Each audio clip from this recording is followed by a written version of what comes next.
a meaningful one, no? So isa sa ako ang dili malimtan, no, sa ako ang i-share ko nako. Naman yung si Ma'am, no? Isa na ko sa grade 5. Isa sa ako meaningful activity kay task longer. Nag-give siya sa ako longer memory kana dito. Nay one time mag-activity. This is an activity. Okay, class, ano si Ma'am? Please write down as many as you can. Words nga na ay IE o EI. Di ba? Conceive, thief, mga nga words. Ugma, inyong i-present padaghanay me.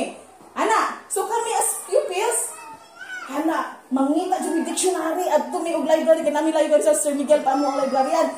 At tumi dito, gita mi mga dictionary. Number 1, isa-isa. Oh, ay isa ta, ay o thief. Oh, ana, isa-isa ni. Handa na dyan din para nakatindog ang di ka katupag. Di ka hata example sa EI o sa IE. So kaya there were words nga. Ay, okay. Confusing siya. So that's meaningful activity. Ayaw mo paghatag itong activity nga, nag-enjoy na mo, at yung sa enjoy or baskin pag nag-group mo. Pero, when you see the objective, meaningful activity. Meaningful activity are those activity nga makabuild o lasting o longer memory sa itong learners. And once, o kanaan yung lupa, kika sa kinder, nasa longer memory, pag abot sa grade 6, kaya naragyan mo na-spiral.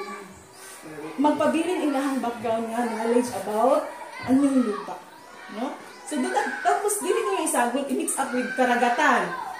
No? Kung na-away story kasi sa kindergarten, naman dito sila ka ng time para sa storytelling. So, since imuhang lesson is anyong lupa, focusing on burol and bundok, might be your story po, dili, might be, ay story po, align po dito. Sorry. Then, kami nga adin ayun po, suggested lang niya siya.